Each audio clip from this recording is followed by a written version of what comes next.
y a quelques heures seulement, le professeur Daniel Onaondo est le nouveau Premier ministre chef du gouvernement. Dans cette édition d'information, nous ferons un zoom sur le parcours de l'homme qui n'était encore ce matin que premier vice-président de l'Assemblée nationale. Madame, Monsieur, bonsoir. Parmi nos concurrents, merci d'avoir choisi Gabon Télévision pour vous informer. Depuis quelques heures, je vous le disais en sommaire, le professeur Daniel Onaondo est le Premier ministre chef du gouvernement. Il succède donc à Raymond Ndong-Sima. Le décret a été donc rendu public ce matin par le secrétaire général de la présidence de la République, Étienne Massard. Propos recueillis par Patrick Simangoy. En date de ce jour, vendredi 24 janvier 2014, Son Excellence, M. Ali Bongo Ondimba, Président de la République, chef de l'État, a procédé à la nomination d'un nouveau Premier ministre, chef du gouvernement. Est nommé Premier ministre, chef du gouvernement, professeur Daniel Onaondo, en remplacement de M. Raymond Ndong-Sima.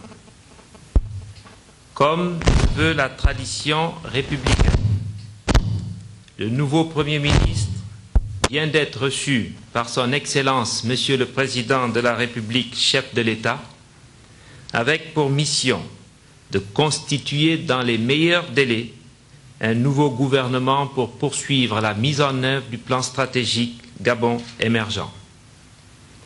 Par ailleurs, le Président de la République, chef de l'État, adresse à M. Raymond Ndong-Sima et à son équipe tous ses remerciements pour la loyauté et le respect de l'esprit républicain dans l'accomplissement des missions qui leur avaient été confiées. Je vous remercie. Tout de suite après cette annonce, le Premier ministre chef du gouvernement, Daniel Onaondo, a été reçu par le président de la République, Ali Bongo Ondimba. Il était question pour Onaondo d'aller recueillir les orientations du chef de l'État en prélude aux grandes mutations annoncées en ce début d'année, mais aussi d'évoquer la question liée à la composition dans les prochaines heures d'un nouveau gouvernement. Armand Moupende, Ali Radjoumba, presse présidentielle. Sitôt nommé Premier ministre, chef du gouvernement en remplacement de Raymond Ndong-Sima, le professeur Daniel Onaondo a été reçu par le président de la République, chef de l'État, Ali Bongo Ondimba, qui lui a adressé ses félicitations et lui a confié la mission de former un nouveau gouvernement dans les prochaines heures afin de poursuivre la mise en œuvre du plan stratégique Gabon émergent. Le président de la République a aussi énuméré les priorités et urgences du moment, notamment l'amélioration du niveau et la qualité de vie des Gabonais. Faire de la solidarité sociale une réalité concrète, rendre compte du niveau d'avancement des réformes engagées et des réalisations en cours ou achevées, mais aussi remédier aux errements et aux dysfonctionnements administratifs. Occasion pour le nouveau Premier ministre de remercier le chef de l'État pour la confiance qui a été placée en sa personne pour diriger la nouvelle équipe gouvernementale. Je viens d'être reçu par le président de la République, chef de l'État, Son Excellence Ali Bongo Ondimba. Au terme de l'audience, il m'a confié la lourde mission d'être le Premier ministre chef du gouvernement de notre pays. J'imagine l'importance de la tâche qui vient de m'être confiée. J'imagine que cette nomination vient à un tournant particulier à 3 ans de l'échéance du mandat du président de la République et surtout vu les attentes des populations gabonaises au niveau social. Je voudrais d'abord tout naturellement remercier le chef de l'État pour la confiance qu'il vient de placer en moi. Donc je veux donc mettre à profit le week-end pour réfléchir sur l'architecture du gouvernement et voir le choix des hommes et des femmes qui vont faire partie de l'équipe gouvernementale. À ce jour, Daniel Onaondo occupait la fonction de premier vice-président de l'Assemblée nationale. Le nouveau Premier ministre, chef du gouvernement, est professeur agrégé des facultés de droit et de sciences économiques. Il est marié et père de plusieurs enfants. Le professeur Daniel Onaondo, désormais Premier ministre, a au regard de son expérience professionnelle capitalisé le maximum de confiance par les plus hautes autorités de ce pays. Les motivations de ce choix sont énoncées ici par Alain-Claude Bilibinze, porte-parole de la présidence de la République. Il s'agit de quelqu'un qui est choisi pour ses qualités, pour son expérience politique, pour son profil professionnel également, et pour toutes les avantages qui sont liés à la personne et qui sont liées également à sa fidélité au parti, à son engagement. Et ce que vous évoquez n'a certainement pas compté comme récompense. Bien au contraire, c'est la démonstration de ce qu'au sein d'un parti politique, il peut y avoir à un moment donné des éléments de divergence apparents, mais qui, à la fin, sont des éléments qui permettent d'avancer. Et donc voilà, c'est un choix qui est fait sur ses qualités et ses capacités à travailler dans le sens de ce que le chef de l'État lui a indiqué et précisera dans les jours à venir.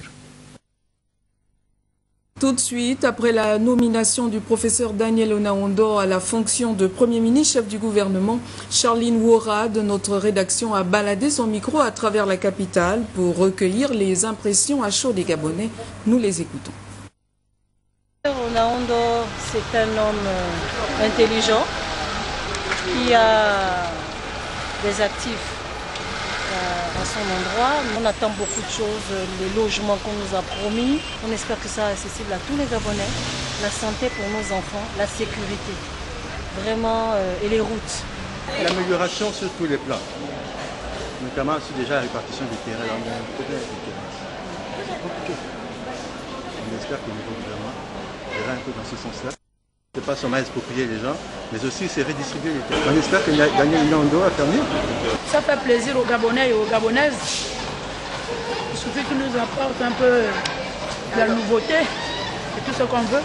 On attend tout de lui, un nombre de terrain, ça j'ai foi que ça va aller. Simplement s'il peut vraiment apporter tout son soutien, vraiment tout son aide, qu'il y mette vraiment du sien pour que tous les problèmes vraiment soient résolus. Qu'il soit beaucoup plus ferme, dire non, ça c'est mal fait, qu'on le recommence. Oui, c'est un peu ce que j'avais à dire, qu'il sache taper du poing sur la table quand c'est mal fait. Et que l'orientation du président soit suivie, beaucoup de choses ont été faites. Les Gabonais ont commencé à toucher du doigt, beaucoup de réalisations. Donc que ça soit dans la continuité. Madame, Monsieur, dans l'élément qui va suivre, je vous propose le zoom qui a été réalisé par notre rédaction sur le parcours de l'homme.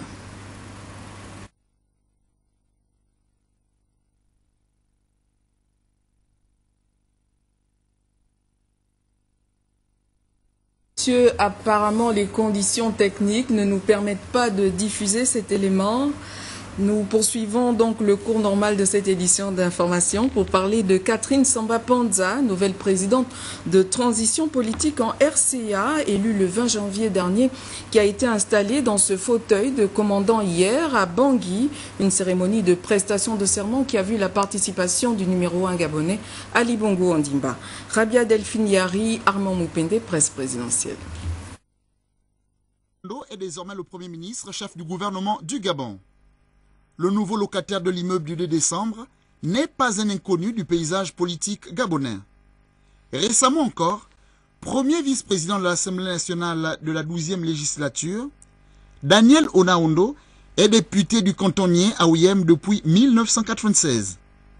L'homme qui revient au gouvernement en tant que Premier ministre a occupé tour à tour les fonctions de ministre durant 18 ans, notamment à la santé, à la culture, au sport, à l'éducation nationale, à la poste et aux télécommunications.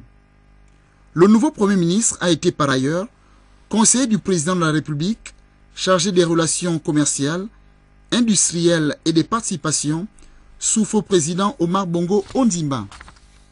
Sur le plan universitaire, Daniel Onaondo est professeur agrégé des facultés de droit et des sciences économiques et est enseignant à l'université Omar Bongo de Libreville, où il a occupé les fonctions de doyen puis recteur de 1992 à 1997.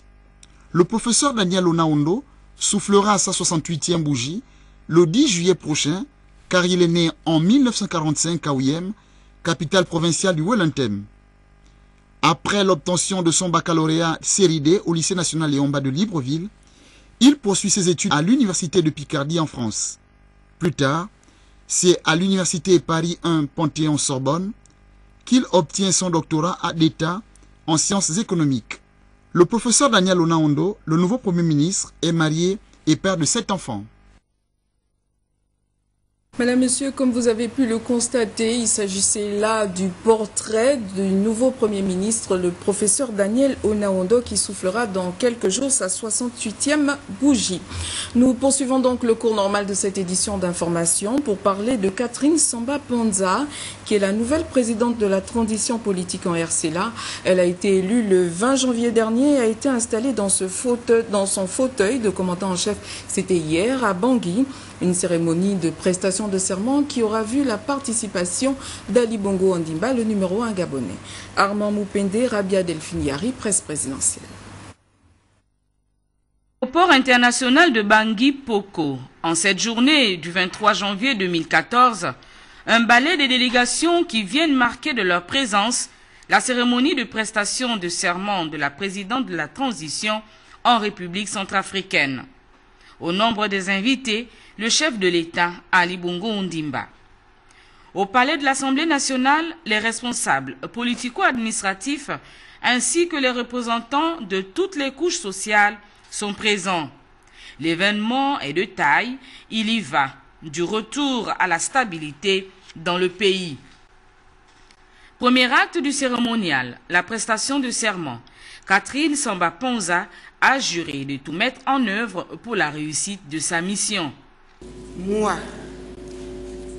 Samba-Ponza Catherine, je jure devant Dieu et devant la nation d'observer scrupuleusement la charte constitutionnelle de transition, de garantir l'indépendance et la pérennité de la République, de sauvegarder l'intégrité du territoire, de préserver la paix, de consolider l'unité nationale, d'assurer le bien-être du peuple centrafricain, de remplir consciencieusement les devoirs de ma charge sans aucune considération d'ordre ethnique, régional,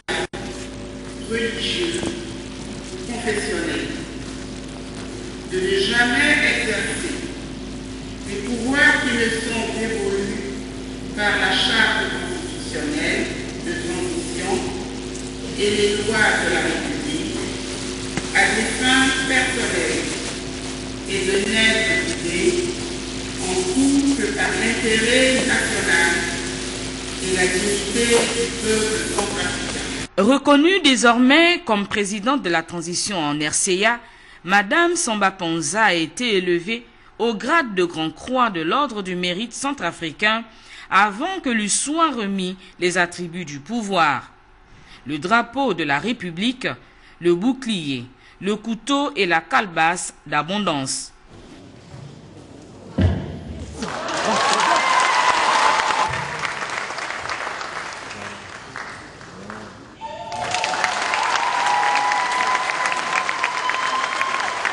Renvoyée à l'exercice de ses fonctions, Catherine Samba-Ponza a 12 mois pour ramener la paix et l'unité nationale.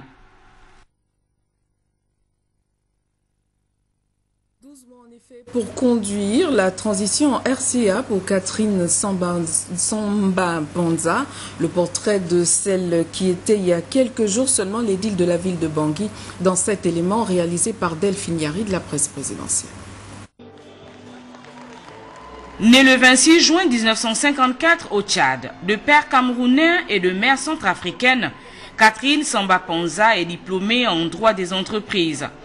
Décrite comme quelqu'un de rigoureux, caché sous une apparence de femme douce, Madame Samba-Ponza est une militante des droits de la femme et des victimes. Et de par sa nature de femme qui donne la vie et a donc le devoir de la protéger, la présidente de la transition en Centrafrique a affirmé ne pas avoir droit à l'erreur dans la mission qui est désormais la sienne, à savoir faire taire les armes dans son pays. Pendant cette période assez courte de la transition, la tâche qui nous attend consiste à procéder et à réussir très rapidement le désarmement, à réaliser la démobilisation et la réinsertion de tous les groupes armés, qu'il s'agisse des ex-Selika ou des anti-Balaka, et à y mettre effectivement en application la réforme de notre système de sécurité. Le but final de cette élection étant d'aboutir à la reconstitution d'une armée véritablement républicaine, capable d'assurer la sécurité, la défense de l'intégrité territoriale de notre pays. Ses implications antérieures dans les questions d'élection, de réconciliation, de paix, pourront sans aucun doute être des atouts pour Catherine Samba-Panza qui met en avant la voie du dialogue afin de ramener la sérénité, la sécurité et surtout la paix à Bangui et à l'intérieur du pays. En 12 mois de transition, l'efficacité doit être de mise, a dit la présidente, si on veut réellement répondre aux attentes des Centrafricains. Elle sera donc à l'écoute de toutes les franges de la population, car selon Samba-Panza, un mal ne peut trouver de remède si ses causes ne sont pas connues. Un autre atout considérable pour la réussite de son challenge, l'unanimité qui s'est faite autour de Catherine Samba-Panza. En effet, la quasi-majorité des figures de proue de la politique centrafricaine ont approuvé le choix porté sur la mairesse de Bangui. Sur place, régnait déjà depuis son élection un calme présageant d'une confiance ravivée. En cette journée de prestation de serment de la présidente de transition, certains vaquaient à leurs occupations. Point de départ d'une réconciliation annoncée, reste cependant que Madame la Présidente s'entoure d'une équipe d'hommes et de femmes dignes de foi, de probité avérée, rassembleurs pour un retour à la normale en République centrafricaine. Fin cet après-midi au centre hospitalier universitaire de Libreville d'un atelier de formation des formateurs sur les techniques de dépistage et de diagnostic des cancers du col de l'utérus mais aussi du sein. La session de formation s'est achevée par la remise des attestations aux participants. Luc Ghislain Fumba, Honorine Tsigue, Anissé Mambougou, presse présidentielle. La Fondation Sylvia Bongo Ondimba pour la famille s'engage grâce au partenariat opérationnel et technique avec la Fondation Lala Salman, prévention et traitement des cancers et en soutien au ministère de la Santé dans la lutte contre les cancers féminins. La vision partagée par tous les acteurs du programme est de faire du Gabon un pôle d'excellence dans la prise en charge des cancers en Afrique centrale. Selon l'OMS, l'Organisation mondiale de la santé, les cancers du col, de l'utérus et du sein représentent 30,4% des cas de cancer au Gabon. Or, on constate un fort taux de guérison dans les pays disposant de techniques adaptées. Aujourd'hui, notre pays, le Gabon, vient de former les médecins gynécologues et les médecins oncologues aux techniques de dépistage et de diagnostic des cancers du col de l'utérus et du sein. Cette formation a été un acquis pour les gynécologues parce que jusque-là, nous avons toujours entendu parler de lésions précancéreuses du col, mais nous n'avons jamais pris la peine de passer à l'action. Et cette formation, je crois, a été une motivation pour tous les gynécologues qui ont trouvé l'intérêt ici, puisque chacun de nous, finalement, est soumis à un cancer du col et à un cancer du sein, qui ne pourra jamais opérer et qui ne pourra jamais soumettre au cancérologue, puisque le traitement est tardif et souvent n'est plus possible. Donc cette formation a suscité l'intérêt, un grand intérêt au niveau des gynécologues qui ont adhéré fortement. Donc tout le monde a accroché la formation jusqu'à la fin. Et est prêt aujourd'hui, d'après nos discussions, puisque nous sommes tous gynécologues, est prêt aujourd'hui à commencer, dès demain là où il sera, à traquer les lésions précancéreuses du col, de l'utérus et les tumeurs du sein débutantes. Au Gabon, les cancers du col de l'utérus et du sein tuent près de 400 femmes par an et l'on enregistre 500 cas de cancer féminin par an également. La formation que nous avons reçue nous permet justement, dans le cadre du programme de lutte contre le cancer, de la détection précoce, donc de prendre en charge très tôt ces cancers, de dépister les femmes et justement d'éviter la progression vers les cancers. Donc je pourrais dire que c'est une formation qui a été concluante pour nous et on espère qu'il y aura d'autres formations pour former d'autres oncologues et d'autres gynécologues. C'est toujours un plus dans la pratique de notre exercice On était limité au départ, mais avec les acquis que la Fondation a pu nous apporter au cours de cette séance, nous sommes plus outillés à prendre en charge les patientes. Nous sommes prêts à relayer le message, à apporter nos connaissances aux couches les plus périphériques pour que le dépistage se fasse sur une plus grande étendue pour être plus efficace. La formation qui a duré 5 jours, du lundi 20 janvier au vendredi 24 janvier, a été marquée par plusieurs travaux pratiques. La cérémonie s'est achevée par la remise des attestations aux participants. Avant de continuer cette édition d'information, Madame, Messieurs, un invité sur ce plateau, il s'agit du docteur Ngoubou. Docteur, bonsoir. Bonsoir, Madame. Alors, quelles sont les raisons de votre visite sur ce plateau? Je suis venue informer nos sœurs gabonaises d'une formation qui aura lieu à la Chambre de commerce samedi 25 janvier 2014 sur l'entrepreneuriat féminin, organisée par Forum de femmes. De quoi s'agit-il exactement? Il s'agit d'une formation qui va se dérouler en 3 modules qui permettra aux femmes gabonaises de pouvoir se prendre en charge dans l'entrepreneuriat féminin. Cette formation aura 3 modules faits par M. Nangema et comprendra la création d'une PME, la gestion d'une PME et le redressement d'une PME en difficulté. Alors, qui sont donc concernés par Toutes les ces femmes formations gabonaises sont concernées par cette formation, celles qui ont le désir de se lancer dans les affaires. Et pour cela, il faut qu'elles aient des bases, des rudiments pour pouvoir monter une PME. Alors, quelles sont les modalités de participation? La participation coûte 10 000 francs et elle comprend la formation, les différents ateliers auxquels les femmes vont participer. Et je tiens à signaler que cette formation est sous le haut patronage de 2 dames, Madame Rose Christiane Osuka et Madame Honorine Zebitege. Alors, demain, celles qui veulent y participer, de qui doivent-elles se rapprocher pour celles Il qui y veulent aura participer? un comité d'accueil dans le hall de la Chambre de commerce. Elles pourront s'inscrire sur place. À quelle heure? À partir de 8 heures. Peut-être un mot de fin avant de nous quitter. J'invite toutes les femmes gabonaises, vraiment, celles qui sont sur Libreville, à venir assister à cette formation, parce que c'est une formation où il y aura le donner et recevoir. Une entreprise pourront donner leur expérience à celles qui veulent se lancer. Je vous remercie et puis bonne chance pour la suite. Merci. Nous poursuivons donc le cours normal de cette édition d'information pour parler de la direction générale de Gabon Télécom qui tenait hier une conférence de presse et pendant que cette conférence de presse se tenait, les agents du syndicat de cette institution, eux, tenaient une assemblée générale au cours de laquelle ils dénonçaient les conditions inhumaines de travail au sein de cette institution. Hervé Tali, Yvette Okosa, compte rendu.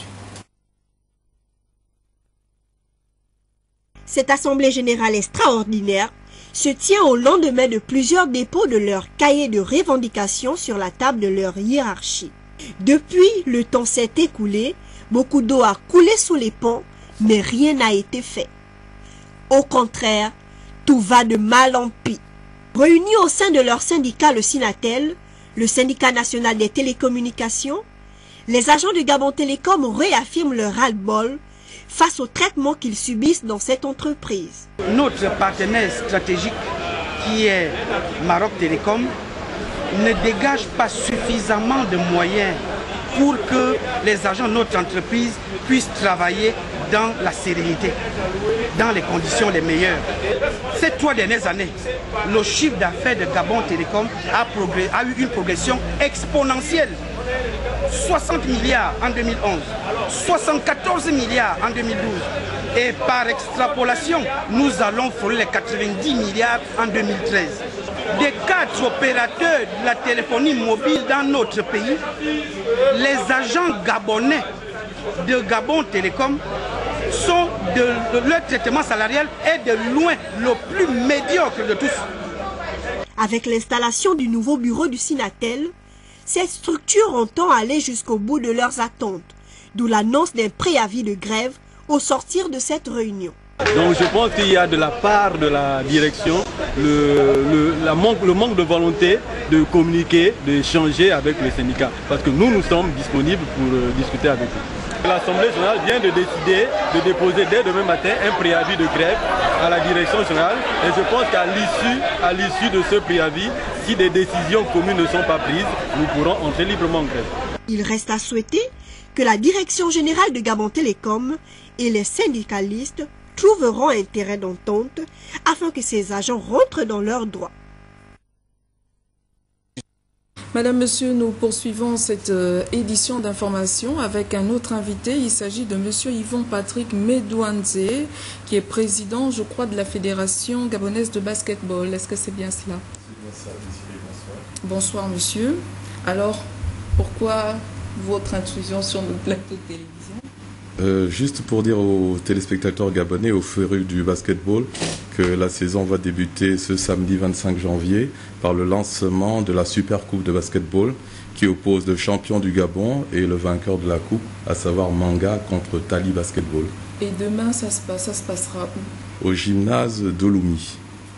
L'entrée est gratuite? L'entrée est gratuite, comme c'est le lancement de la saison. Et en marge de cette rencontre, il y a un match de jeunes à 16h qui opposera les jeunes du lycée Descartes à ceux de l'institution Immaculée Conception. Est-ce qu'il y aurait encore la possibilité pour certains de pouvoir s'y inscrire? Si oui, et quelles en sont les conditions?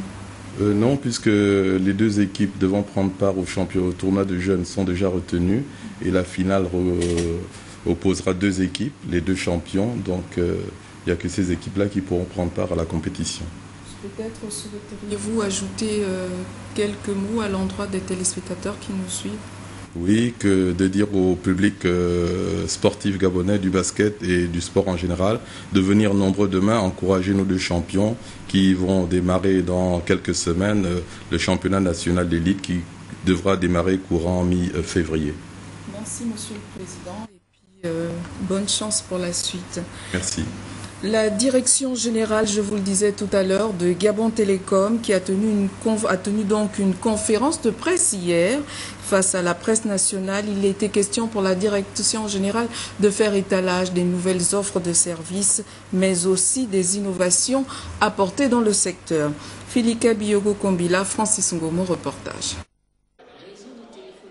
L'opérateur de téléphonie Gabon Télécom, qui couvre la quasi-totalité du territoire national, lance ses activités au cours de cette première conférence de presse. Nous avons investi pendant l'année 2013, ce qui nous a permis aujourd'hui d'avoir un réseau très dense et très éparpillé au niveau du pays.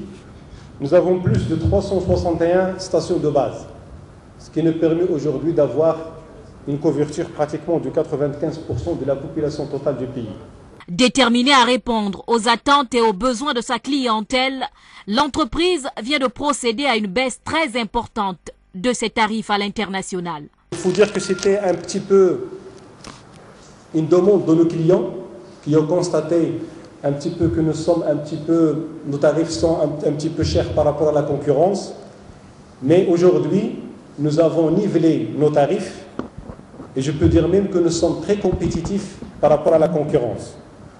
Donc la baisse du tarif international de Gabon Télécom aujourd'hui est pratiquement 60%. Et pour davantage manifester sa reconnaissance à l'égard de ses 1 million d'abonnés, Gabon Télécom lance une campagne dénommée Akewa, comme pour dire merci.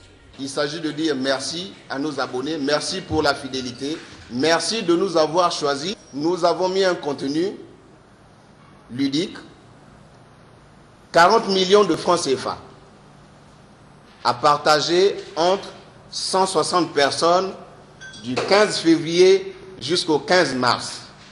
Et puisqu'il faut jouer en envoyant un SMS, vous envoyez la lettre M par SMS au numéro court 2020. Automatiquement, votre participation est prise en compte. Il y a le lot majeur de cette tombola. Il s'agit d'un Nissan Patrol 4x4 avec toutes les options. Sa valeur affichée chez le concessionnaire est de 69 millions. Il faut dire que l'entreprise détient depuis septembre 2013 le titre de meilleur opérateur mobile au Gabon et possède ainsi le diplôme de Lion d'Or. Madame, Monsieur, dans cette édition d'information, nous avons l'honneur de recevoir l'apôtre Gauthier Mbilé. Apôtre, bonsoir. Bonsoir. Alors, vous êtes donc là pour nous parler de la dédicace 2014. De quoi s'agit-il exactement? Il s'agit d'un grand dîner de gala que nous organisons pour consacrer l'année à l'Éternel, notre Dieu. Alors, où se tiendra donc ce dîner de gala et quelles sont les modalités de participation à cet événement? Le dîner se tiendra au Jardin botanique de Libreville, en face du camp des Gaules. Et ça sera le samedi 25 à partir de 19h. Et les frais des participations sont à 25 000 francs CFA par personne. Alors, quel est le thème retenu cette année? Cette année, nous avons retenu le thème Histoire désirée, un peu complètement, comme par hasard. Histoire désirée parce que nous entrons dans une année de désir. Souvenez-vous, dans la parole de Dieu, Jacob a travaillé pendant 7 ans pour avoir une femme. On lui a imposé une femme qui s'appelait Léa. Il a fallu qu'il travaille 7 ans de plus, c'est-à-dire 14 ans après, pour obtenir la femme qu'il a aimée, qui est Rachel. Et donc l'Éternel nous introduit dans cette année 2014, dans ce mystère du 14, pour obtenir ce que nous désirons réellement. Donc c'est pour cela que en cette année, nous avons choisi ou nous avons été inspirés par le Saint-Esprit de travailler sur l'histoire désirée. Ça sera le thème que nous allons développer. Merci, pasteur. Peut-être un dernier mot à l'endroit des potentiels participants. Le dernier mot, c'est inviter tous les Librevillois, Librevilloises et ceux qui viennent aussi d'ailleurs, parce qu'il y en a qui ont fait le déplacement, et pour être là samedi 25 à partir de 19h au Jardin botanique de Libreville, en face du camp de Gaulle, pour qu'ensemble nous célébrions ces grands temps de Dieu, qu'on consacre l'année à l'Éternel, commencer avec lui pour achever avec lui. Ça sera vraiment le signe pour le succès. Voilà. Merci, pasteur, et puis nous vous souhaitons plein réussite dans votre événement. Merci. Nous poursuivons cette édition d'information pour parler du COMIFEN et de l'OAJ qui viennent de s'impliquer dans la formation des femmes enseignantes dans notre pays. De quoi s'agit-il? Des éléments de réponse avec Yves Oyono de notre rédaction. En provenance de Paris en France, Hélène Emet de l'UNSC pour l'éducation et la formation est venue prendre part au séminaire national des femmes enseignantes sur le leadership et le management en milieu syndical. Aujourd'hui, c'est une action un peu plus particulière puisqu'on se concentre uniquement sur la place des femmes dans, peut-être pas dans la société, ce ne serait pas notre propos, mais dans le syndicat et dans la profession ou dans le secteur de l'éducation. On sait que l'éducation, globalement, est un phénomène qui permet de réduire la pauvreté dans le monde. Un enfant bien éduqué, fille ou garçon, c'est un gage de démocratie. Ce séminaire de formation intervient à un moment où le mouvement syndical au Gabon connaît des fortunes diverses et des mélanges de genres de toutes sortes. Il est donc opportun de doter nos femmes leaders du Sénat des outils, des aptitudes et des attitudes ainsi que des compétences leur permettant non seulement de faire la promotion de notre syndicat, mais encore d'attirer de plus en plus de membres en son sein, dont les femmes, qui constituent d'ailleurs notre fer de lance.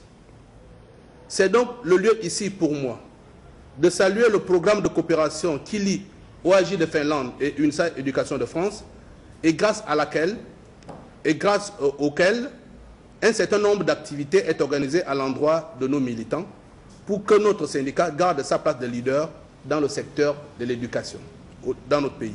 Cette session de formation donnera la possibilité aux femmes enseignantes d'identifier les multiples obstacles qui freinent leur élan dans le milieu syndical.